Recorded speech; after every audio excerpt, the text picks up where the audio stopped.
Our District 4 candidate, Mark Shervey. Mark Shervey. Good morning, Mark. Thanks for coming in. Hey, good morning, Lance. Good morning, Dave. Good morning. Having me back. There it is. All right. All right.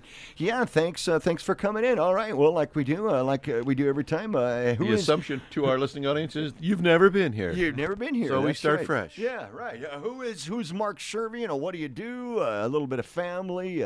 Local history, stuff like that. Just who is Mark Shervey? Mark Shervey's been living in Yakima for 25 years. I have a lovely wife, 3 beautiful children, and I'm now a proud grandfather of 3 little boys. Happy grandfatherness, sir. So yeah. What, did that just happen or something? Yeah. It's maybe it's a parenting fault. It wasn't very educational. I don't know. But anyway. Did it really just happen? No, we had. Okay. Yeah.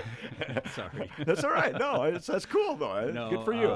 Our youngest is, I think he's 3 now. So cool. All right. The fun all age. Right.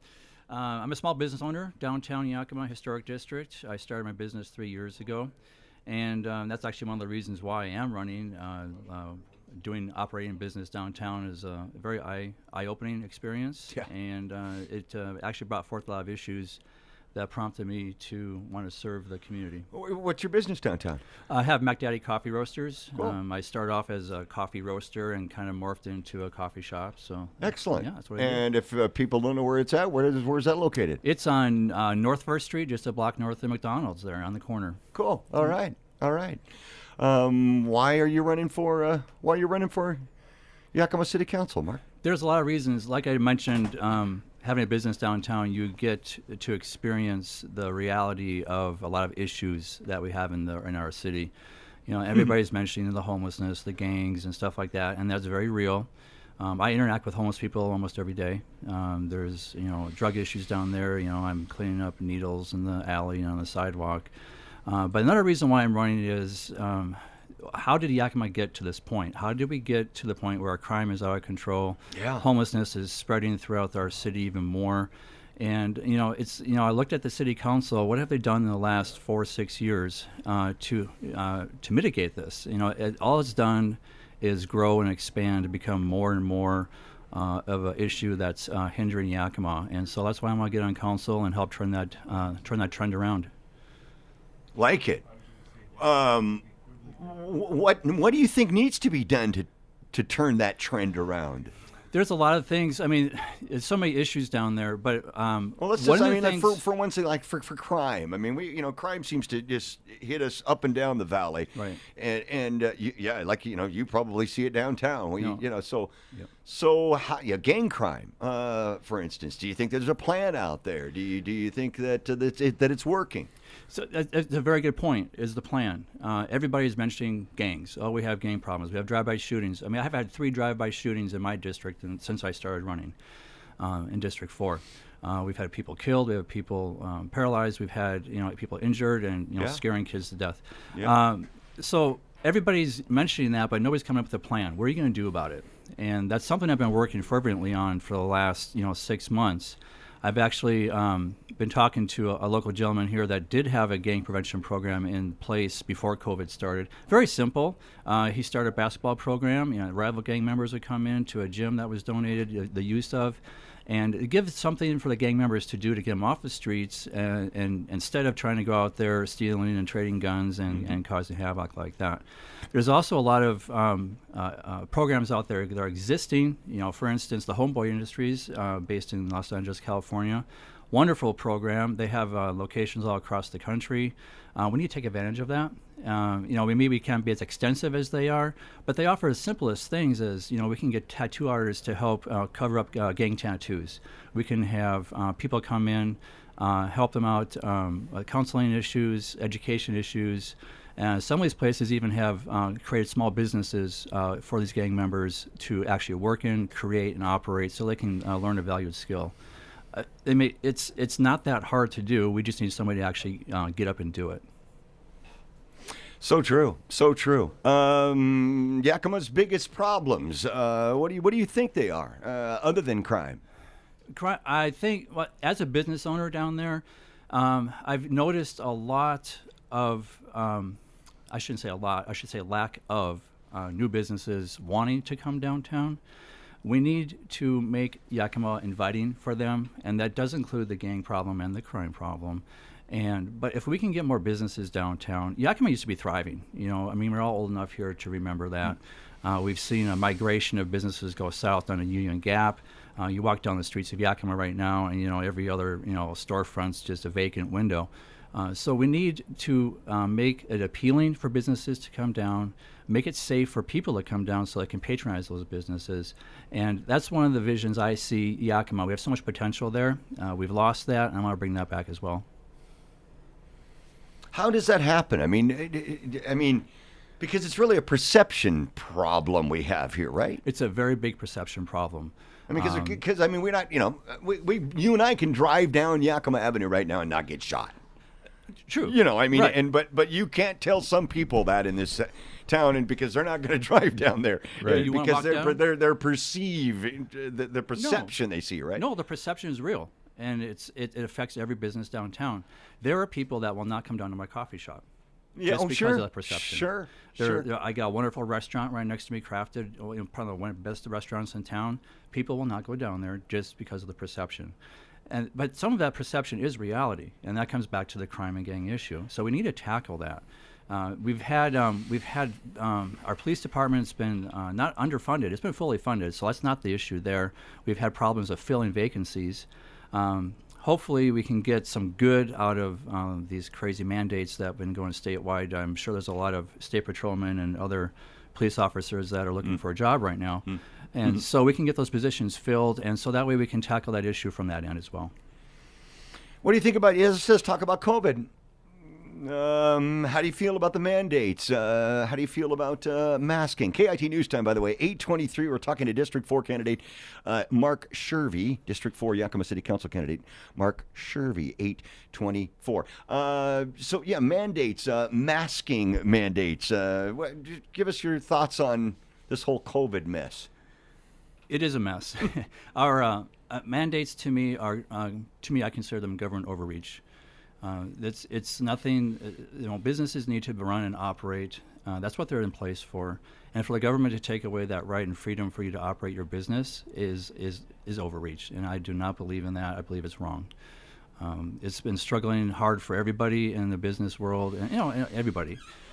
But we're killing opportunity for businesses for people to make a living, to provide jobs. When people walk into your place, are you insisting that they wear a mask?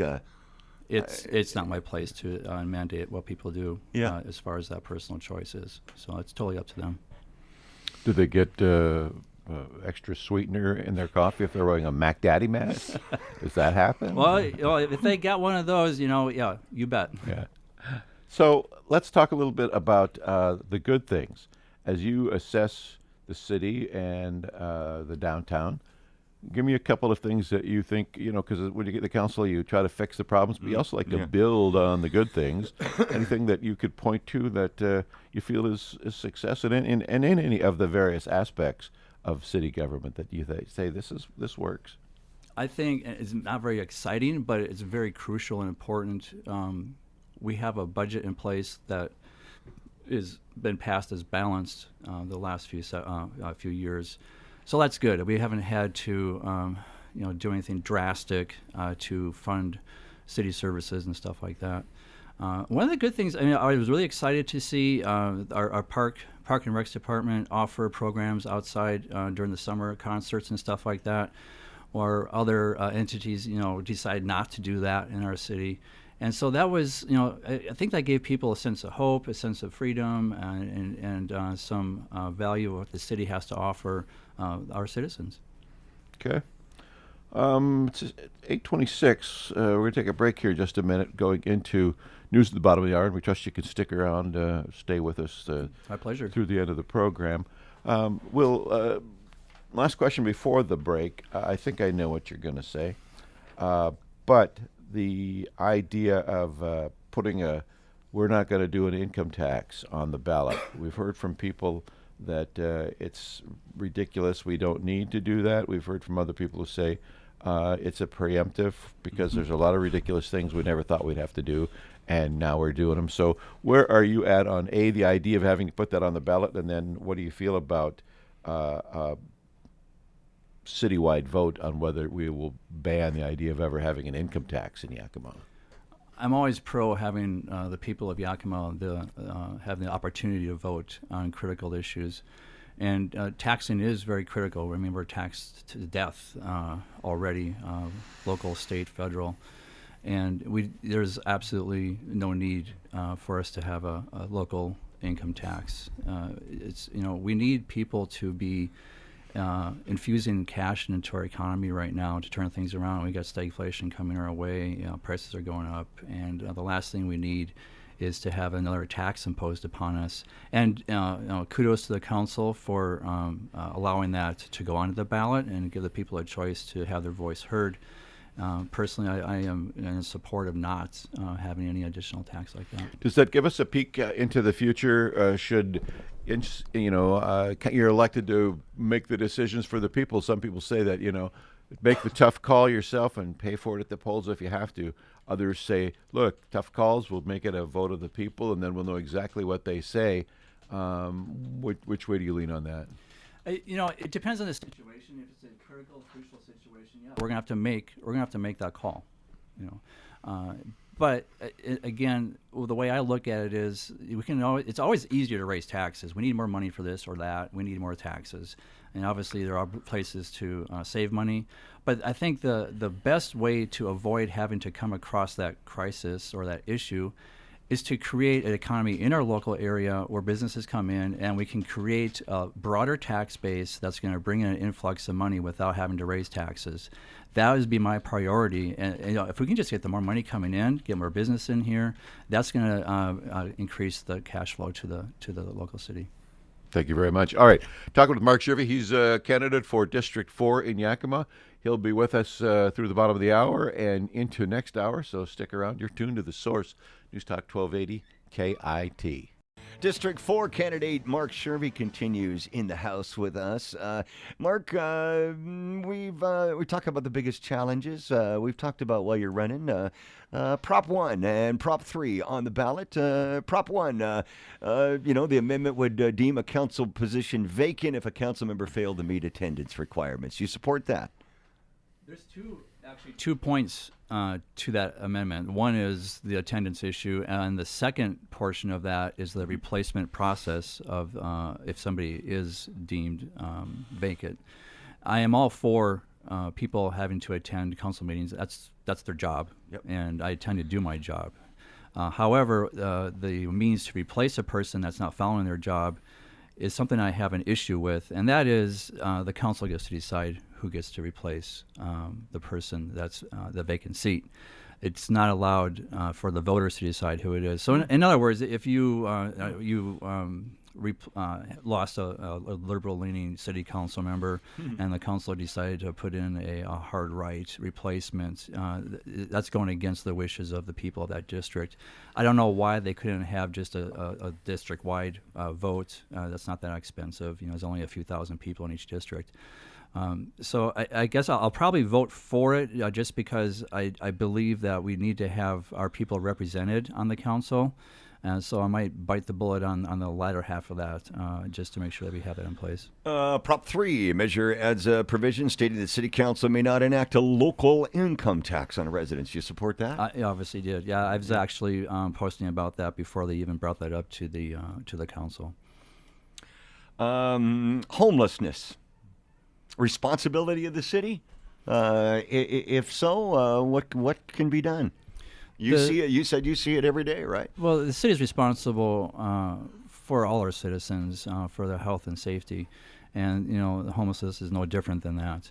And again, it's everybody's talking about solutions and or we need to address it, but they're not coming up with any solutions. We have so much infighting going on right now behind the scenes on the city council and with the directors of the local homeless camps, and I believe that is hindering getting money to the appropriate agencies to help the problem.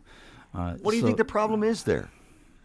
The behind the scenes stuff, Yeah, Lance. Is that what you're referring Well, to? we have some city council members that are on boards of certain nonprofits in this area, and of course, they want their money. They'd like to see the money steered that exactly. way. I mean, that's to be expected. If you have a project that you want to support, you want to have the money coming your way, as long as you're doing good with it. But to have infighting, and if we can just stop that aspect of it and get people on board together to achieve a common goal, and instead of causing conflict, I think we get a lot more done a lot faster. I know that I guess first of all, before I go into that, how would you describe yourself politically? Well, I'm endorsed by the local GOP, so I lean a little bit more towards the right of center. I guess if you had to define yourself, conservative?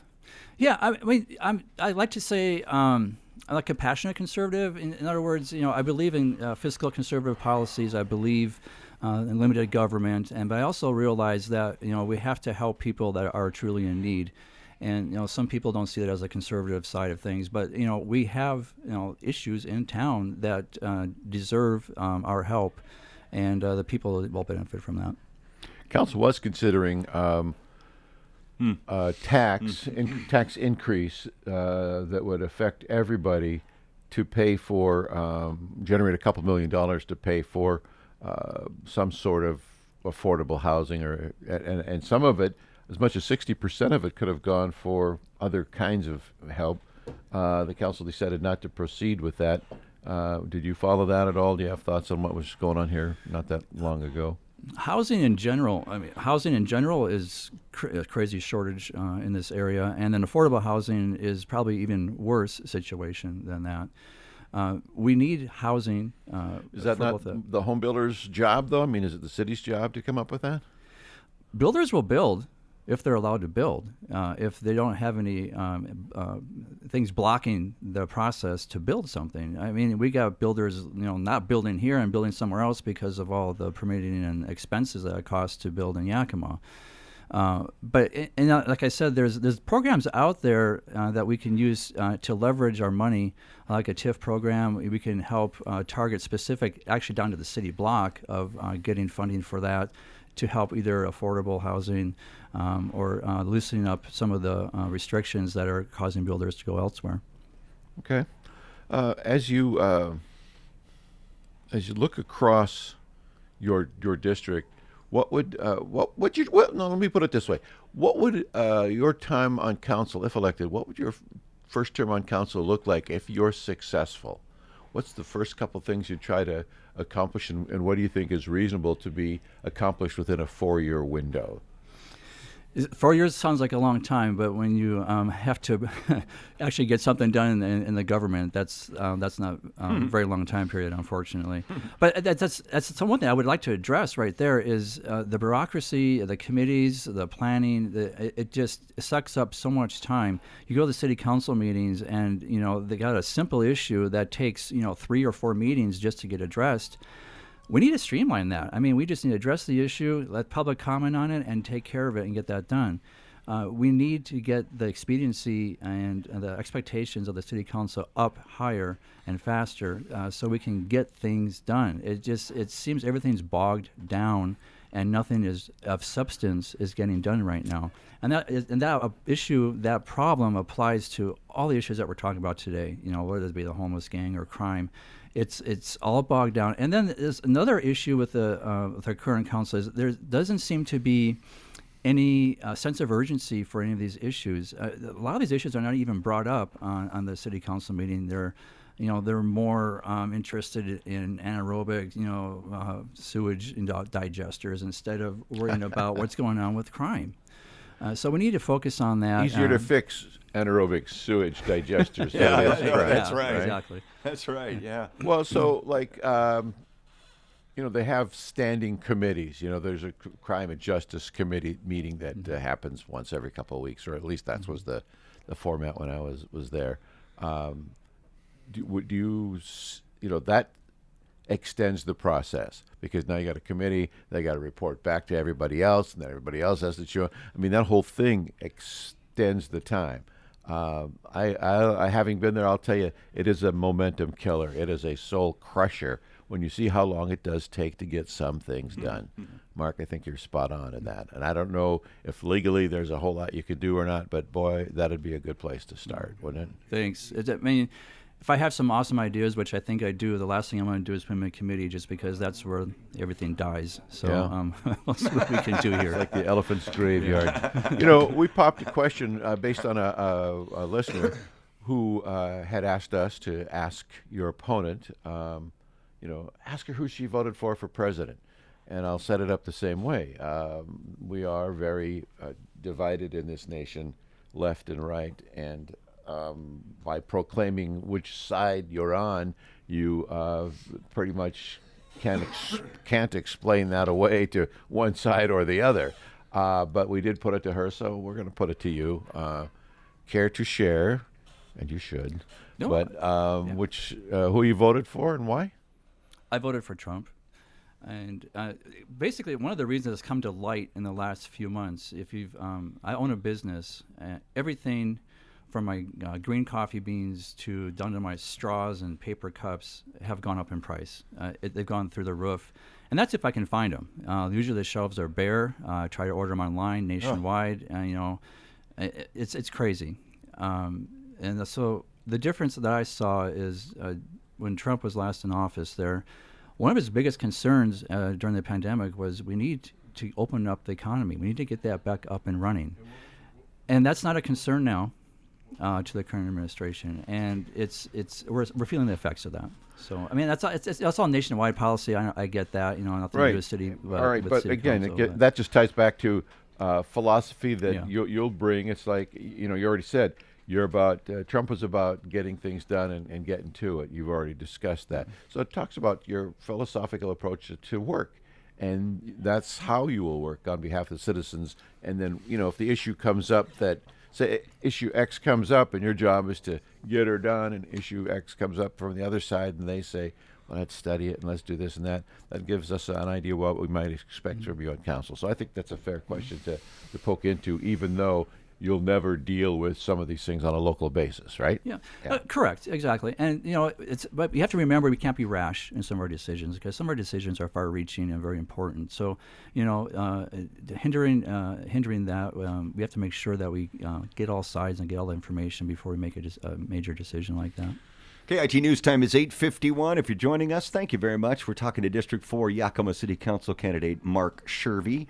Mark, do you think it matters to your voters in your district who you voted for president? Do you think that your political, we're supposed to be nonpartisan in the city? Are we out of line asking you these questions? I think it depends on the person, on the individual.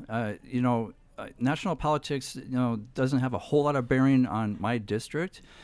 So when I talk to people, I've only had a couple of people ask me that. They're more concerned about the cars going 47 miles an hour in a 25 zone. They're more concerned about having their grandkids playing in the front lawn and not worried about getting shot or something like that. So, it's not that big of a deal. I've actually had a lot of people feel a little remorse about who they voted for in the last national election. And I think we'll start seeing the tide turning here shortly. Well, give me an example of what people tell you and then what people do. A lot of folks are concerned about 47 and a 25, and yet red light cameras being rejected. That whole idea behind red light cameras is to slow the heck down, get the people to slow down. And yet that's been cast aside now as an option. So if we don't have that as a tool, how do you go out there and stop speeders? You direct officers away from bigger crime issues to stop speeders, and then that suffers more. So I think the red light camera, I think it's a non-issue now. I think the council... What would you think about that as a way to slow people down? There's two ways to look at red light cameras, because they serve two functions. Number one, they do help mitigate people running red lights. But it's also, I think it's in a disguise of revenue generator. That's what most cities put them in place for. That's It's right. not for the safety, That's it's for the city's coffers. And I'm totally against that. And especially when, they have these laws in place where, if one of my employees has to run to the store, use my car to get something for the shop, and they run a red light, it's on me. It's not on the person driving the car. Okay. And, it's, that's not, I know I'm nitpicking on that, but, I have rights. And I would debate you on that on another time, but this is your time. So, and they've also been shown to actually increase accidents, rear-ending and stuff like that, too. But as far as we either need just traffic suppression items. We have speed bumps, we have roundabouts and stuff like that. And yeah, we have police. I mean, that's their job. They're protect and serve, and there's no reason why we can't have emphasis patrols on problem areas. got stopped by one myself. Thank you very much. Larger issues that might impact the city. Do you support defunding police or finding a new way for police agencies to operate in cities like some other cities are doing? I do not support defunding the police at all, especially in this time of urgency that we need them. I am in support of the police operating efficiently and operating appropriately, but no, I will never support defunding the police. There was some concern when the city teamed up with the folks from Sozo to make an investment there as a private business, sort of that public-private partnership. And the invested money there was money, we raised we raised money for Parks and Recs, and then that money got dedicated to the YMCA pool and to Sozo and stuff like that. How do you feel in general about public teaming up with private industry for hopefully the greater good of both, or do you think that that's a sticky wicket? It is. It's. I'm all for separation of government and private enterprise. Usually private enterprise does a whole lot better, a lot more efficiently, and a lot more successful than the government. Government, obviously, doesn't really care where the money comes from and how they spend it. So in principle, I'm against that. But like you just mentioned, that is one example where it did work out to the benefit of everybody. And if we can look at that on a case-by-case basis and it does benefit the people in the end, it'd be something I'd be open to looking at. But in general, it's not something I would support overall. Mark, where can we find information about you and read about you? On Facebook, you got a web page? Yeah, markforyakima.com, Mark for Yakima on Facebook. I try to post on there a couple times a week. Those are the two best places to reach me. Or if you're downtown, I'm usually in the shop early morning, and people can come in and talk to me. If they have questions, I'm there for you. I want to hear what you have to say, and we can have a little talk over coffee. Have a cup of coffee. That's right. Sounds like a pretty good plan. Mac Daddy. All right, Mr. Mac Daddy, here's your pitch. All of Yakima, those who care, those who matter most, are tuned in. And we've got the best audience out there, and our audience votes. Make no mistake about it. So tell them why they ought to cast their vote for Mark Shervey. You'll cast your vote for me because I'm not going to accept the status quo of where we are right now and what got us there. Over the last couple councils, this is what we have.